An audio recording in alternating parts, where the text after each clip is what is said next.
Hello, everybody. Welcome to another episode of Mangum Talks TV. Spencer, we are here. We have seen it. House of the Dragon, Season 2, Episode 1. We have watched it. This is the reaction podcast. We are coming to you in audio and video. Look at us in 2024. Our first video podcast. Spencer, how did you feel about Episode 1, Season 2, House of the Dragon? How you feeling? There's things I loved. There's things I want to talk about in greater detail. There's adaptation choices that will be inevitably subject to debate. But on the whole, I was happy. I thought it was a good hour of television. The intro was great. I love the new intro they put on the show. The kind of Bayou Tapestry effect that they had of riding through the narrative of Targaryen history. Wonderfully well done. The acting was stellar. The cinematography was great. Overall plot work, very well done. Filmmaking, directing, all very well done.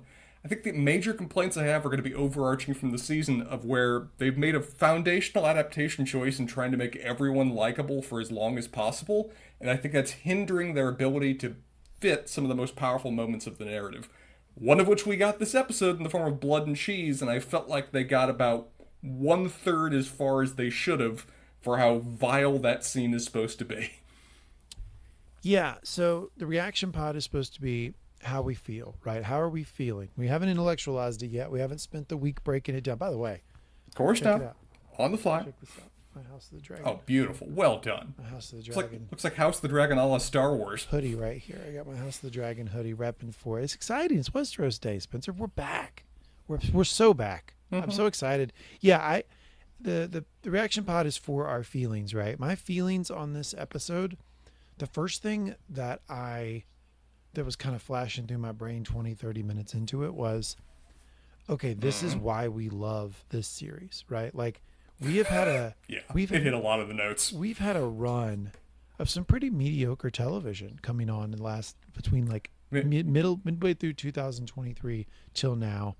It has not been the strongest. Some mediocre 12 months. fantasy. Well, for TV in general, it's not been a very strong 12 months for the television medium. A lot of that is the writer's strike and the actor's strike and the holdover from that, and some of the delays in getting things out. But I haven't been watching a lot of new, really good television. Now, there's been some things we've covered it. Fallout, Shogun has been pretty good, but it's been a drop in quality. We found some good nuggets from the past 5 or 6 years. And I watched this and I thought, okay, this is why we like this series. This is why we're so into it. The scale, the costumes, the sets, it all looks grand and epic in a way that I'm not getting from a lot of other stuff. Like right now, Acolyte, right? Like the Acolyte series feels very small. Yeah. Like the sets feel very small. This is so expansive. Some of those shots that we got, like Storm's End when Rhaenyra's looking for Lucerys, or when she's back at Dragonstone. These are massive, huge landscapes that we're seeing that makes the world feel really big. You know the one that really had the effect on me? Beyond, of course, the Pavlovian effect of that musical score, which that could go on at any point. It will immediately trigger happy thoughts in my head. But the zoom in, like, landscape shot for me, Winterfell. Opening basically with the full shot. A bigger shot than we've ever seen before of the full scale of Winterfell was joyous. Did you catch the Stark theme playing? Yeah, that was lovely. They brought the Stark theme back. It was like that theme was episode 1, season 1 of Game of Thrones, the Stark theme, and they bring it back for this when we get to meet the old wolf. Cregan Stark. I mean, it was a very wise choice on their part to open, I think, with the Starks. People complained season 1, I don't know any of these people. I don't have any connections. Where are the Northerners? Where are the Starks? To open this season, seeing the Starks, seeing the Winterfell, And that the was, wall. I think, a wise move to connect people back with what they've loved about Game of Thrones in the past and characters they're now going to have going forward. And they takes Jacaerys to the wall, and they walk the wall, and he gets to show you, like, it was very smart. And by the way, it breaks nothing, right? Because Jace did go to Winterfell, did meet Cregan Stark, did get a tour of all the everything. I'm sure he saw the wall. Like, it happened. Might as well show it. I do. This is one of the overarching adaptation problems I think we're going to have, is that by necessity of this being, what is it down to now? A 3-episode season? How many episodes did they shorten this one to? 8. It's 8. 8, right. Okay. I lose track. As a result of that, I was watching this going, okay, I think they're going to make it through this point. We're going to see a lot of Jace's journey. Jace's journey was done in 3 minutes. which is a lot of the book that was just kind of yada yada. But okay, fine. Well, obviously they're not going to get to Blood and Cheese this chapter. And then we got more and more Blood and Cheese. Like, oh my god, are they going to get that done in this chapter too? Yeah, I was It a little surprised they jammed it into episode 1. as a necessary result of this being an 8-episode season, we're going to have to rush through things to a certain degree, which I'm a bit disappointed about. I enjoy marinating in the world of Westeros as long as possible. I think the show merits that, the content merits that, but as a result of a shortened season and a lot of material to cover, we're having to race through a lot of details I enjoyed in the book. That is an adaptation point I think I'm just going to have to come to terms with for what the show's here to offer for the amount of time it has. Well, I'll tell you this. So I am coming to you. I've been in my house for about 8 minutes now.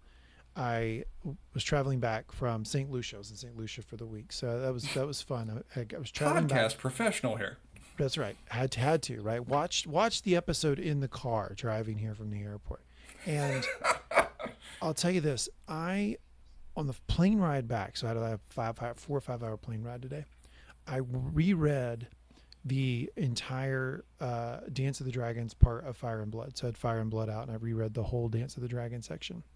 And I was a little surprised they put Blood and Cheese in episode 1. I was not surprised that they would put Blood and Cheese in episode 1. Like there would be, like, I'm not saying there's some sort of problem with that event happening in the first episode of season. I'm saying that after the first 20 minutes of this episode, I'm shocked they were able to get there because they had to really speed it up to do that. A lot of material.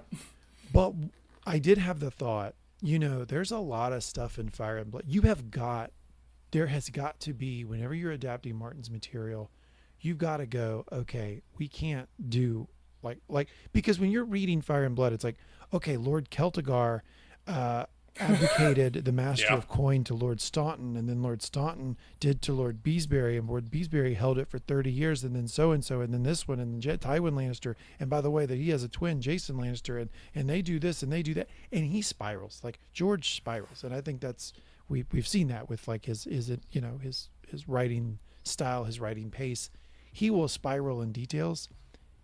Anybody adapting this stuff has to pull up out of it. So condense. I also think that they run up against the expectation now that when you're getting new Game of Thrones material, things are happening, things are exciting, big deaths, big events, et cetera, et cetera. So I also think they're probably worried about being bored. So you have those two conflicting things: audience expectations of, I'm expecting those big Game of Thrones moments, but then also okay, well, we're on the 5th page of like the Master of War's budget for, fiscal year AC 129. Like we can't adapt all this shit. So I think that's part of what we're seeing.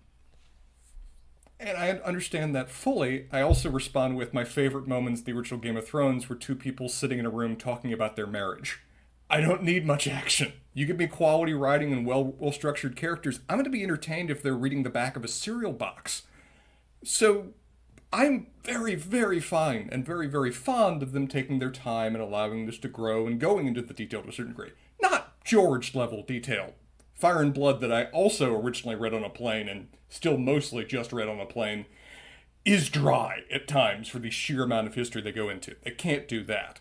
But at the same time, you don't always have to cram what is a substantial amount of material into 54 minutes of television. But that said, the material that of all the events that said, the material we did get, other than, again, I think they pulled back a little bit of the viciousness for Blood and Cheese that we can talk into in greater detail later.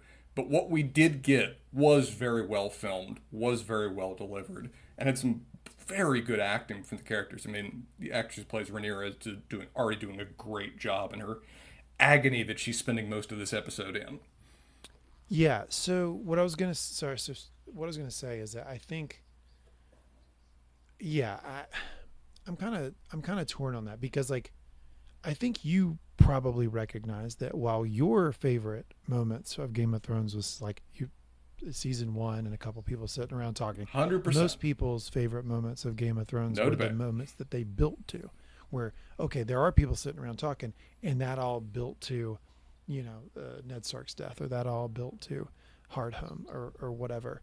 I also think that if of the things that they probably have in the pipe for season 2, having just reread the book section of this today. If they're not going to spend a lot of time on one of those epic events, this is the one to shorten, I think, because there are others that they will need to spend a lot of time on. So I'm okay with Blood and Cheese being the back half of one episode. The thing about Blood and Cheese that I am not sure how I feel about is how they structured it, how it went down. And that's the piece where at the end of this reaction pod, we're going to say, if you haven't read the book, goodbye, right? We're going to do a quick 5 minutes because I want to talk to you for book readers only at the end of this about how they did Blood and Cheese and how they wrote that.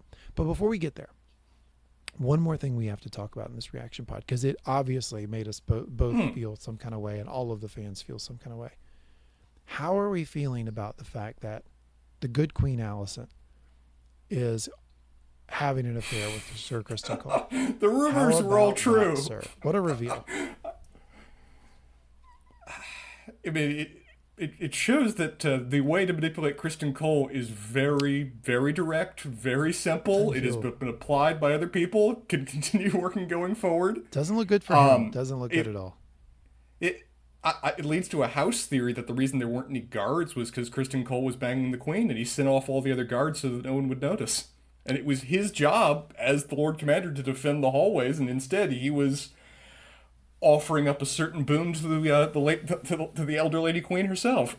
I feel so validated because remember on the podcast, this is 2 years ago, so if you don't remember, that's like reasonable. But on the podcast, I spent like way more time on that theory than you wanted me to, because I kept being like, I don't know, maybe that was happening, and you're like, come on, that's not, it's not that. I'm like, I don't know, what was he doing, and we went back and forth on it. I feel so validated. They got us that right away. That reveal, how far was that in the episode? So it was like 6 minutes in the episode. He's going down on her. You're like, holy shit. Like, I guess this is where we're going with this. And then we get a full-on sex scene later. Yeah, my out loud reaction as we saw that was, oh, Alicent. Oh, hey, Kristen. The camera just panned down to see him right there between her legs. Yeah, season 1, we talked about the idea that there might be something romantic between these two. And I just kept harping on it. And I kind of was doing it for comedy. Like I was kind of fucking with you, and I didn't think they'd go right there so quickly. But I think they just took that right off the table. They're like, these two are in a romantic sexual relationship, and they want you to know that right away because they want that dynamic built into how we're seeing everything, which is an interesting choice. Well, and it's an important part for Kristen Cole that his feelings for Rhaenyra are driven by that of a spurned lover. And so taking that, if he now becomes the lover of her equal and opposite opponent, it adds to an element of the tensions between the two of them as well, working within the tensions that he has separately for Rhaenyra too. I think it was a rumor within the books anyway. I mean, within the books, there were rumors that Alicent was banging everyone under the goddamn sun. So the fact they're going with this one, I think, works narratively for the tensions that they're going to apply into with the characters. So I think it's important for people who haven't read the book to understand that the book is the section on. It's written as a history, so it's written as a fake academic exercise put together. Yeah, like a within the world of Westeros, is a fictional character writing a history of what happened to the Targaryen family. And the section on the Dance of the Dragons and the aftermath of the Dance of the Dragons is a collection of 3 different accounts. One of those accounts is by the court jester Mushroom, who we have not met yet, who. He is like all the HBO jokes that Spencer makes on Mangum Talks TV about how HBO has to like put sex and everything. Mushroom is the incarnation of that. So there's always like the person goes, Septon Eustace said this, and Scepter starts with an M said this, and then Mushroom then said this, and whatever Mushroom said was always like some fucked up version of it. And Mushroom was typically the one saying that Alicent was having affairs and stuff. And what I find interesting is that if you want to take the view, and some fans are doing this, George has sort of discouraged it, but if you want to take the view that the Fire and Blood was a history, right, written well after the fact, constructed from a lot of different Livy said he is compiling accounts, sure. And the show is what really happened. If you want to do that in canon, then what Eh. then what we're learning is that Mushroom was right a lot. Yeah. Mushroom was kind of right, like as much as the other people. Now he got a lot of shit wrong too, but like they all did. All three of the accounts clearly have gotten things wrong because a lot of times they contradict, right? But it's interesting to me the idea that like Mushroom might have been right about a lot of this stuff. Mushroom wasn't writing for an audience that would be offended. Mushroom was writing for an audience that would very much appreciate all of the actual gnarly details coming out in all of their epic form. Everyone else had to actually, had a mortgage. They had to write for people that were not going to, execute them or punish them or not buy their works. Mushroom was writing to the penny alleys, and that they were there to eat up all the scandalous gossip. Absolutely. So that's an interesting part of it too. Is like I don't necessarily subscribe to the theory that like the show is what actually happened. I feel like it's different canon, no. But I do feel like the show gives you an idea of the sections like where all three authors are contradicting, like in the book, all the three different accounts are contradicting each other. Gives you an idea of like maybe lean Mushroom, which one to lean to, right? I enjoy that in the watching as well. So that's why I wanted to reread it. I'll probably reread at least that section of Fire and Blood before every season because I want that to be fresh as I'm trying to parse through exactly what happened. Okay, a few more dynamics to talk through before we drop the non-book readers and we go to our book reader spoiler section. I feel like they took Aegon and they upped the Aegonness. 11. It was a lot of Aegon, right? They took a Spinal Tap dial and they brought it to 11. They really wanted to. I feel like there was some recognition among the HBO execs that people didn't really get to know Aegon that well, right, other than a little bit of exploration of his background in episode 9. So they wanted to give you Aegon at his Aegonness. I think there's more Aegon we can get. There's a lot more Aegon we can get. But they really wanted to give you an impression of the man in all of his detail. Because I think, honestly, we spent more of this episode with the Greens, and particularly Aegon, than any of the Blacks. Rhaenyra, Daemon, anybody else. And I think that was just because I feel like we understand Rhaenyra, the audience understands Rhaenyra, they understand Daemon, they understand most of the Blacks really well. Alicent, whatever else. Even Aemon, to a certain degree. Yeah. We get him through his weird parasocial relationship with Daemon. But Aegon's an important character. He's a real big deal. He's Rhaenyra's, more than even Alicent, equal and opposite in terms of the two actual heads of the warring factions. So getting to know him in all of his quirks is important. And I thought that was a wise choice for them to ground episode 1 heavily in, let's get to know Aegon a bit. How does he rule? What does he actually care about? What do other people think about him?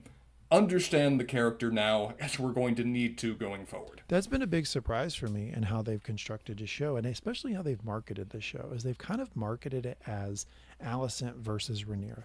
You see a lot of the posters of Alicent in the green dress, Rhaenyra in the black dress, staring at each other, upset with each other, right? And that is not how I ever viewed this story. I always viewed it is how Alicent views the story, right? But I always viewed it as Aegon versus Rhaenyra, right? Like that always felt like it always felt like Aegon versus Rhaenyra to me. So I'm glad they did that too, and I'm also glad that they're not skimping on the fact that Aegon's kind of a buffoon. You know, when he brought his son in, right? Was it Jaehaerys, the son? When he brings him in, I know the Jaehaerys, yes. Yeah, because it's Jaehaerys and Jaehaera, right? I believe are the twins. Yeah, I think. Damn Targaryens. Yeah, and when he brings him into the small council chamber, I'm going. Here's how my brain works, right? I'm like, okay, you're bringing him in to learn how to rule. Who is he learning from, Aegon? You have no idea what you're doing at your second day on the job. You can't teach anybody anything. And then as he sits there and he starts doing stuff, I'm like, oh. Because they're doing Blood and Cheese this episode, and they want the audience to know who this character is. That's it. Like it kind of clicked for me, and that's when I started to suspect Blood and Cheese was happening sooner rather than later. Because I feel like there was a reason they were showing us a lot of little Jaehaerys, right? Yeah, we got to see a lot of the kids, and I was like, oh right, the kids. Interesting. We're going to spend a lot of time with them in multiple scenes. It did not click with me until suddenly we saw a guy with a ratter dog wandering around getting rats. I'm like, oh, right. That's coming soon. Probably not till next episode. Boy, was I wrong. What did you think about the decision not to show them cutting the children's heads off? I'm okay with that. We'll get into spoilers about how I think they could have still done that through all the horror without directly showing it, but I don't. From a purely gratuitous standpoint, they don't literally need to show a kid's head be removed. You can show What? other characters' So reactions. You can do controversial. sounds. Yeah, come on. What a controversial take from you. They really don't have to show a young child's head getting beheaded. If anything, I think it's more effective that they don't. If you can show how it affects other people, you can have the sounds. The implications in our minds are going to fill in. If you actually just cut off a kid's head, you've moved. The sounds were effective. The sounds were really effective.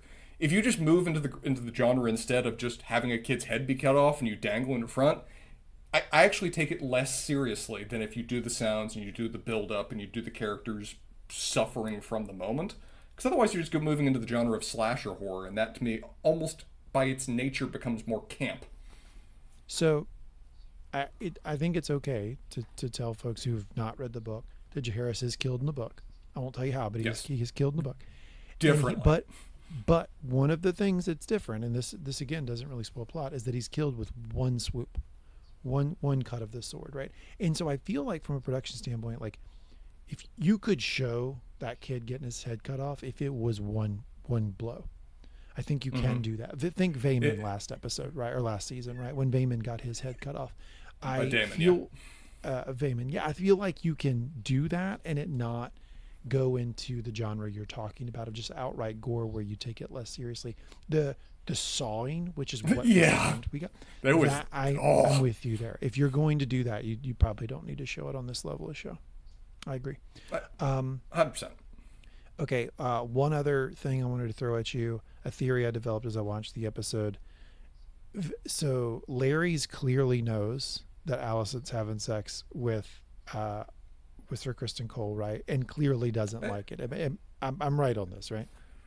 Larry's knows, Otto Hightower knows, clearly Allison's children know. It appears like it's almost an open secret. Are we sure Helena knows? Well, it's Helena, so who can ever be sure? But she did just walk in right then, right there. Yeah, but I'm not sure she was seeing her any. I think that part I think might be true to the book. I think she might be broken. I think she's done. Perfectly fine. The look Otto gave his daughter when she walked in with Kristen Cole, Otto knows. Larry's totally knows. There's nothing.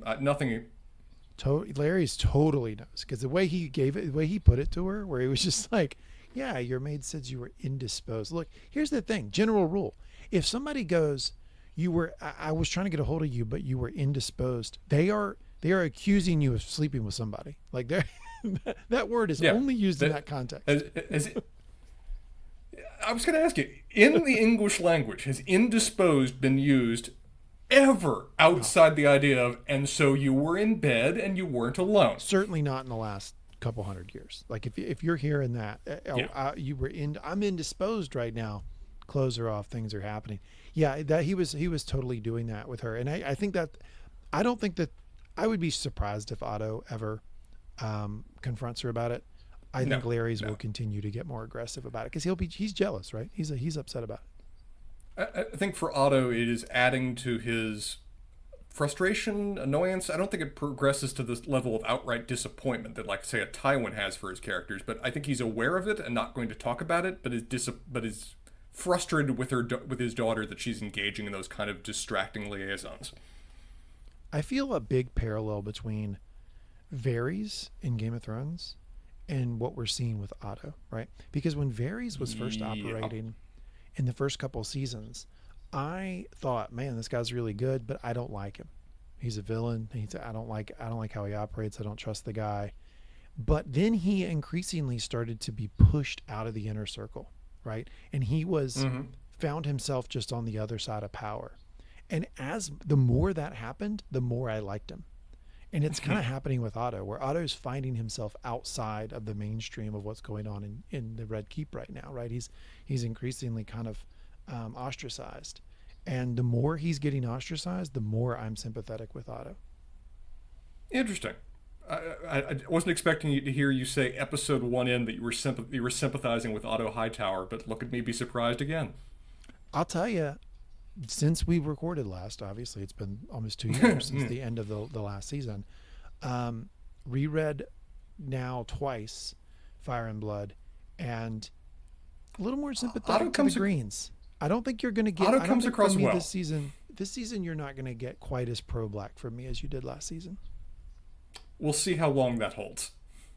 Yeah, we will. But you said Otto comes across as kind of a sympathetic character in the book. Particularly from like the perspectives that are writing for nobles, Otto comes across as being the sensible individual that was dealing with lunatics in terms of trying to manage the green cause. That he was the one that was always providing the sound advice. He was the one that was trying to build together alliances and coordinate proper, objectives for the cause. But he was having to manage people like Aegon and Aemon and his daughter too, and it caused problems as a result. Yeah, I don't know. When he kept having to get back up on the throne and be like, Aegon, you can't fucking dude, bro. Like, could you please run something by me ever? I was feeling some sympathy for him there. I thought Aegon actually had a reasonable point with respect to the third, with respect to the third one. I think even the points that Aegon was offering were solid enough. The problem was that him and Otto hadn't talked about any of these beforehand. Don't bang Otto on was your in the desk. Position. Sorry, I do that. You can't stop me.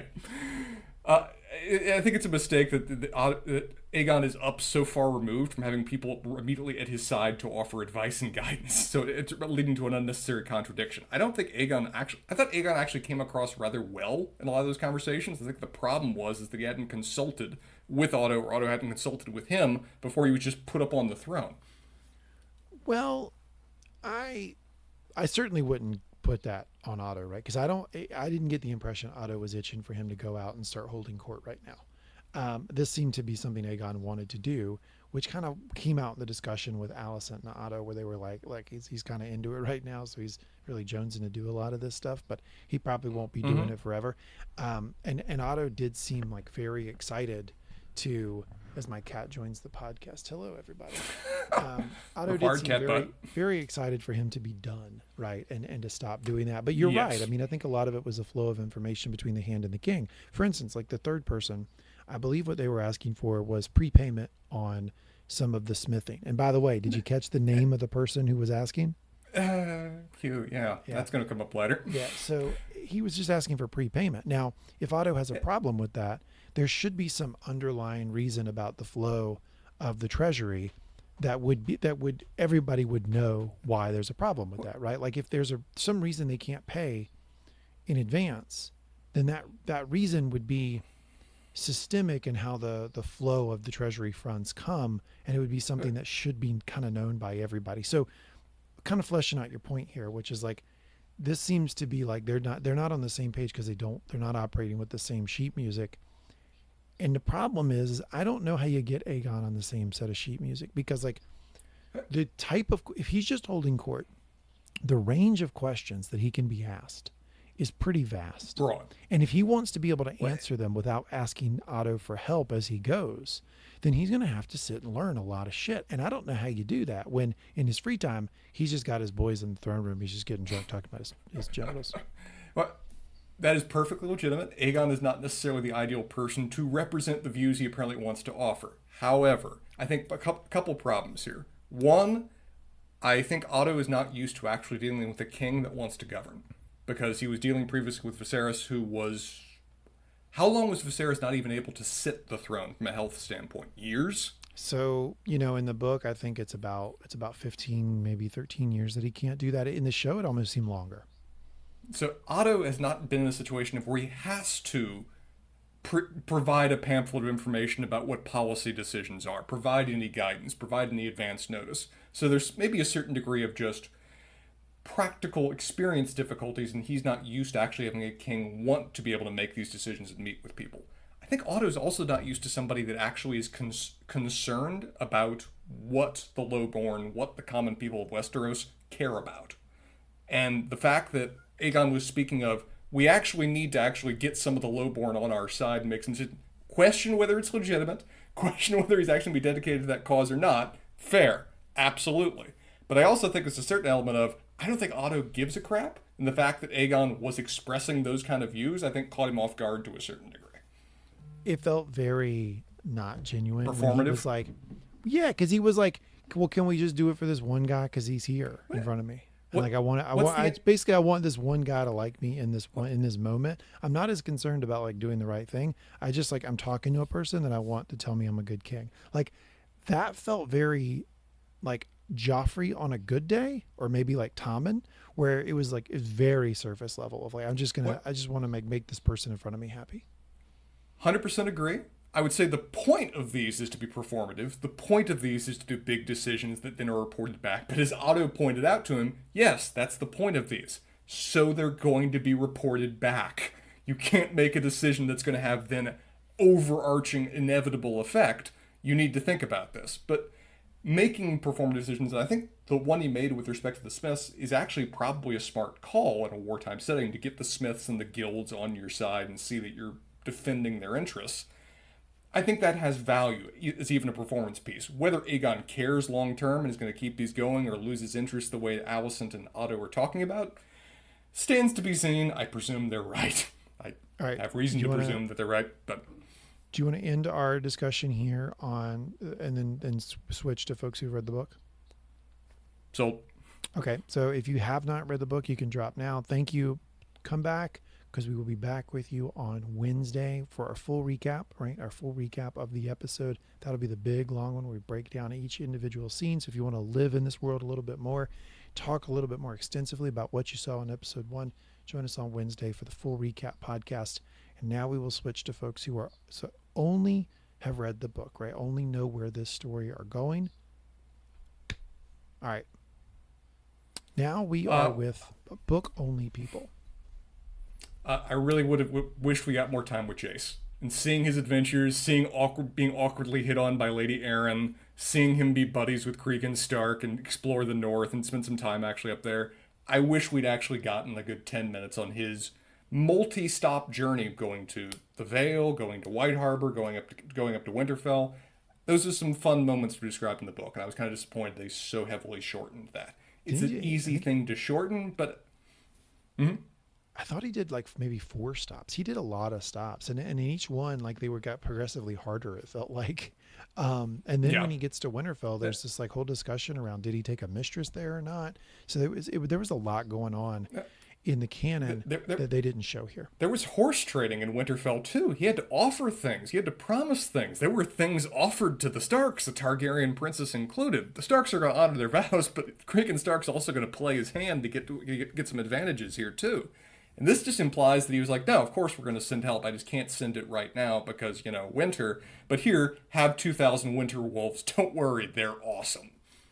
Yeah, I do wish we had gotten basically what the horse trading was in the original story, which is Jace says, look, I'm going to marry Bella or Bela, and when I marry her, we're going to have children. And the first daughter that I have, when she turns 7, I'll send her up to be a ward. And then she can marry your son, which he's a widower. Cregan Stark is, because his wife died in childbirth, and he has one son. And my first daughter will come up here and marry your son, and that seems like a reasonable enough trade, right? And that's connecting the Targaryens and the Starks in the story. It's called the Pact of Ice and Fire, which is George wants you to understand that's a prelude to the connection between the Starks and the Targaryens that will flow into the main series. He wants you to know it so bad. He called it the Pact of Ice and Fire. Like he's shone a big spotlight on that, right? Like, so I would have liked to see that.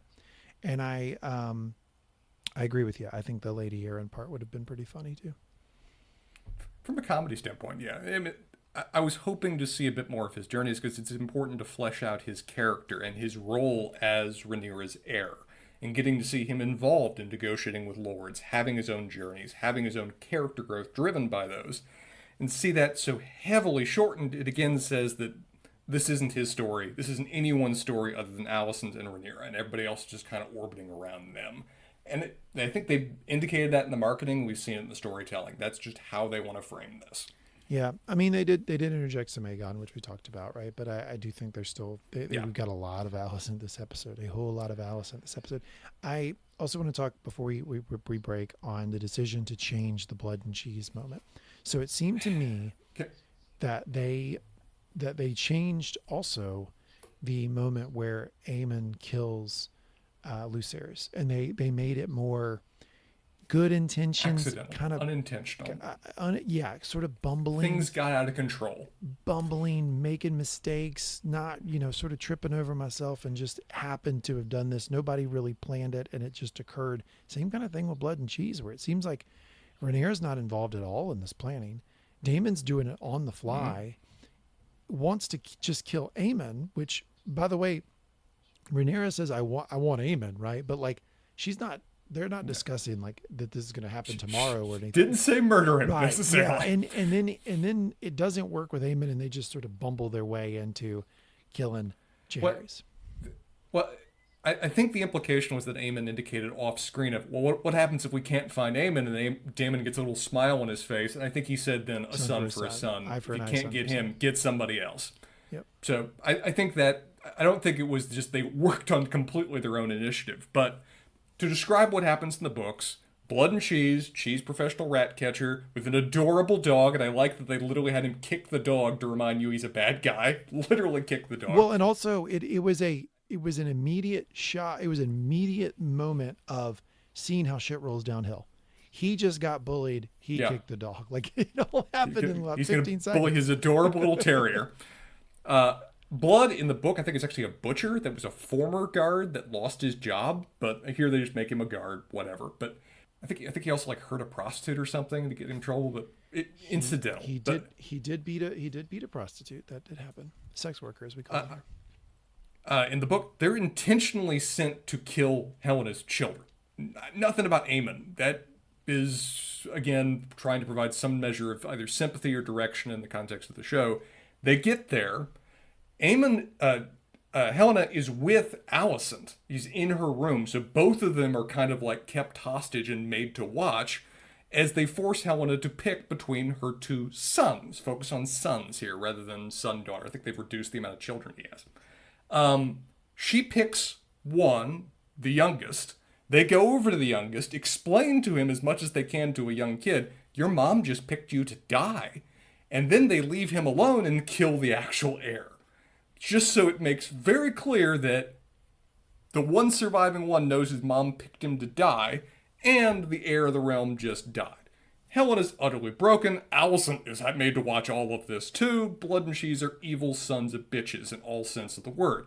And it's important that they be such. It's important that this be intentionally, willfully cruel. And like you said, this feels like a continuation of several things we saw last season of where they seem like they want to make everyone sympathetic. They seem like they want to make everyone, oh, it's so unfortunate these are getting out of hand. It's so unfortunate that the two actual main characters can't control events and evil people around them are just moving things forward. And I get that because they want to keep greens and blacks and everyone competing as long as possible in terms of loyalty of fan bases and blah, blah, blah. But for a scene like Blood and Cheese, man, it really feels like they fought this with one hand behind their backs. For a scene that is so memorable for how evil it is, for how cruel it is, for the Sophie's choice they make this character go through, and for how broken she is as a result afterwards. So I thought it was well filmed. I thought it was tense building up to it. I thought the actors did a good job, but I think it is unfortunate that they chose to not go as far as the scene does in the book, because the fact that it went so far, the fact it was such a made peace so impossible afterwards is an important aspect of why so many fans remember it. I won't go too much into it, right? We need to wrap up here, but I think my feeling is that it was not done as well in the show, in part because a lot of these storylines require all of the characters that George put in the book, and like they have not introduced the fact that Helena and Aegon have a third child, Maelor. They haven't introduced Maelor, so there was no other son to do a choice with. Like, it was only the twins. So, and it was son for a son, right? So unless you introduce that third character, you can never actually have that choice. And they actually have this little moment where he's like, no, she probably, we need to pick the other one, right? Like, I think that was a little shout out to the book and the choice that happened in the book, right? But I think they're trying to condense the fact that Rhaenyra's got 6 children in the book. Like, there's 6 Too children. many kids. There's 5 children with Aegon and Helena. It's just like on and on. They're It's just so all many, gonna so many die anyway. kids, right? That I think that they struggle with that. We still haven't seen Darren, which should be Aegon and Aemon's brother. So He's been there's missed. a lot going on. Yeah. A lot going on here that of them trying to condense some characters. But we'll get into all that and more when we do our full recap later this week. Spencer, anything else you got to get off your chest? Anything you feeling tonight as you watch the first episode? It was a lot of fun to be back in the world of Westeros. It was a lot of fun to watch first episode of House of the Dragon. I thought it was a good first episode. I thought it shows again these guys know the series and they're going to adapt it well. And as many quibbles as we have, it's going to be quite a bit of fun to discuss it with you. Agreed. Thanks for chatting with me, Spencer. Thanks for getting through our feelings here on episode 1 of season 2 of House of the Dragon. We will be back with you for a full recap on Wednesday. We'll break everything down and we will be back with you next Sunday and next Sunday after that, all through the 8 episodes that we're looking forward to in season 2 of House of the Dragon. We'll see you then.